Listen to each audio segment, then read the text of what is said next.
മലപ്പുറം എളങ്കൂരിൽ ഭർത്തൃ വീട്ടിൽ യുവതി തൂങ്ങി മരിച്ച കേസിൽ പ്രതി പ്രഭിനെ ചോദ്യം ചെയ്യാൻ ഡിവൈഎസ്പി ഓഫീസിലെത്തിച്ചു. 11:30 പ്രതിയെ കോടതിയിൽ ഹാജരാക്കും.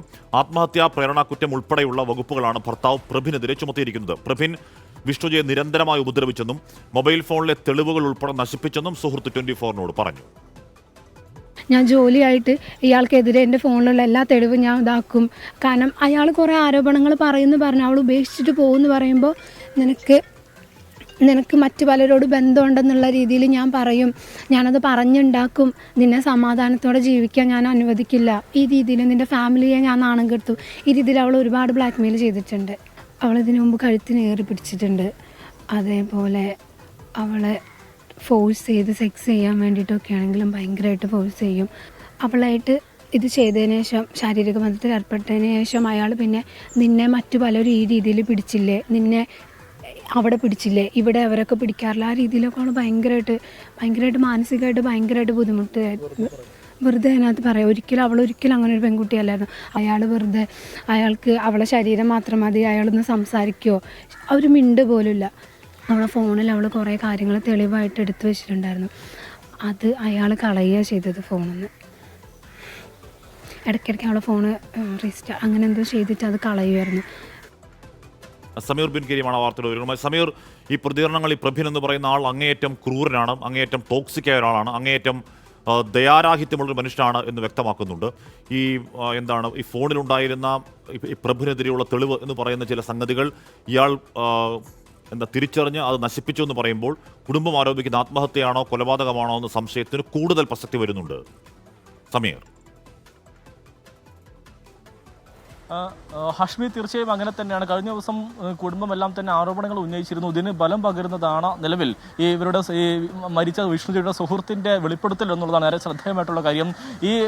ഇവർ മരിക്കുന്നതിന് മുൻപ് തന്നെ ഈ വിഷ്ണുജിയുടെ മൊബൈൽ ഫോണിൽ നിരവധി തെളിവുകളെല്ലാം തന്നെ ഉണ്ടായിരുന്നു. ആ സമയത്ത് തന്നെ ഈ പ്രതി ഈ മൊബൈൽ ഫോൺ വാങ്ങിക്കൊണ്ട് തെളിവുകളെല്ലാം തന്നെ നശിപ്പിച്ചിരുന്നു എന്നുള്ളതാണ്. അതോടൊപ്പം തന്നെ ഇടയ്ക്കിടെ മൊബൈൽ ഫോൺ പരിശോധിച്ചിരുന്നു. ഈ വിഷ്ണുജിയുടെ മൊബൈൽ വാട്സാപ്പ് ഈ പ്രതിയുടെ മൊബൈൽ ഫോണുമായി കണക്ട് ചെയ്യപ്പെട്ടിരുന്നു. അങ്ങനെ ഈ വാട്സാപ്പിൽ ആരോടൊക്കെയോ എന്തൊക്കെയോ സംസാരിക്കുന്ന അടക്കമുള്ള കാര്യങ്ങൾ പ്രവീൺ നിരീക്ഷിച്ചിരുന്നു എന്നുള്ളതാണ്. അതായത് പ്രവീൺ പ്രധാനമായും നോക്കിയിരുന്നത് ഈ പ്രവീണിന്റെ ക്രൂരതയും പീഡനവും എല്ലാം തന്നെ ഏതെങ്കിലും തരത്തിൽ വിഷ്ണുജ അവരുടെ സുഹൃത്തുക്കളുമായി പങ്കുവെക്കുന്നുണ്ടോ എന്നുള്ളതാണ് പ്രധാനമായും ഈ മൊബൈൽ ഫോണിലൂടെ നിരീക്ഷിച്ചിരുന്നത് എന്നുള്ളതാണ് നിലവിൽ അവരുടെ സുഹൃത്ത് വ്യക്തമാക്കുന്നത്. അതോടൊപ്പം തന്നെ ഈ വിഷ്ണുജയെ കോഴിക്കോട് ഹോസ്റ്റലിൽ ഇയാൾ കൊണ്ടാക്കിയിരുന്നു. പിന്നീട് ഒരു തരത്തിലും തിരിച്ചു വരാൻ പോലും അല്ലെങ്കിൽ തിരിച്ചു വീട്ടിലേക്ക് വരാൻ ഇയാൾ സമ്മതിച്ചിരുന്നില്ല എന്നുള്ളതാണ് നിലവിൽ ഈ വിഷ്ണുജയുടെ സുഹൃത്ത് വ്യക്തമാക്കുന്നത്. ഒപ്പം തന്നെ ഈ വിഷ്ണുജിയുടെ പിതാവിനെ കാണാനോ അതല്ലെങ്കിൽ അവരുടെ സുഹൃത്തുക്കളെ കാണാനോ ഒരിക്കലും തന്നെ ഈ പ്രവീൺ സമ്മതിച്ചില്ല. മറിച്ച് ഈ കാര്യങ്ങൾ അല്ലെങ്കിൽ ഇയാളുടെ ക്രൂരതയുടെ വിവരങ്ങൾ പുറത്തു പറയുമെന്നുള്ള ഭയമാണ് ഇതിലേക്ക് നയിച്ചത് എന്നുള്ളതാണ് ഈ സുഹൃത്ത് വ്യക്തമാക്കുന്നത്. അതോടൊപ്പം തന്നെ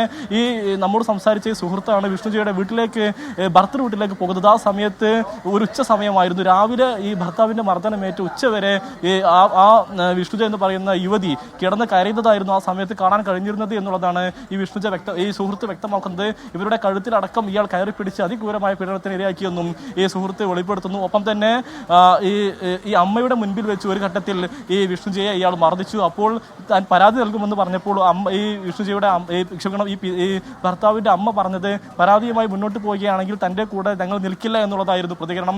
പിന്നീട് ഈ ക്രൂരത സഹിക്കുക വയ്യാതെ ഒരു ഘട്ടത്തിൽ വിഷ്ണുജ ഭർത്താവിനോട് പറഞ്ഞു താൻ ഈ ബന്ധത്തിൽ നിന്ന് പിന്നോക്കം പോവുകയാണ് അല്ലെങ്കിൽ ഉപേക്ഷിക്കുകയാണെന്ന് പറഞ്ഞപ്പോൾ താൻ അപമാനിക്കും, തന്നെയും തൻ്റെ കുടുംബത്തെ അപമാനിക്കും, തനിക്ക് മറ്റുള്ളവരുമായി ബന്ധമുണ്ടെന്ന് താൻ പറഞ്ഞു വരുത്തുമെന്നൊക്കെ പറഞ്ഞു അതിക്രൂരമായ രീതിയിൽ മാനസികവും ശാരീരികമായും ഇയാൾ പീഡിപ്പിച്ചു എന്നുള്ളതാണ് ഏറെ ശ്രദ്ധേയമായിട്ടുള്ള കാര്യം.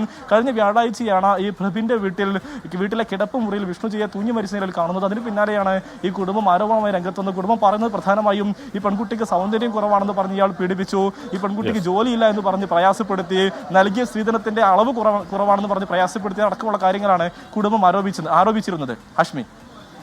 സമീർ ബിൻ കരീമാണ് വാർത്തയുടെ വിവരങ്ങൾ നൽകിയത്. 2013 മെയ്യിൽ എന്തോ ആയിരുന്നു കല്യാണം. ഏതാണ്ട് അപ്പോൾ മുതൽ തുടങ്ങിയ കൊടിയ പീഡനം, കൊടിയ ഉപദ്രവങ്ങൾ, ശാരീരിക ഉപദ്രവങ്ങൾ, ഭീഷണികൾ, ബ്ലാക്ക് മെയിലിങ്ങുകൾ, ഈ പറയുന്ന വാട്സാപ്പ് അവൻ്റെ ഫോണിലോട്ട് കൂടി ചേർത്തുകൊണ്ട് ആരൊക്കെ വാട്സാപ്പിൽ സംസാരിക്കുന്നു എന്നുള്ള നിരന്തര സർവൈലൻസ്, അങ്ങനെ പുറത്ത് പറയാൻ കൊള്ളാത്തതുമായ ഒരുപാട് ഉപദ്രവങ്ങൾക്കൊടുവിലാണ് 2025 ഈ മാസമാകുമ്പോഴേക്കും ആത്മഹത്യയാണോ കൊലപാതകമാണോ എന്ന് വിഷ്ണുജിയുടെ അച്ഛൻ ഇപ്പോഴും സംശയമുണ്ട്.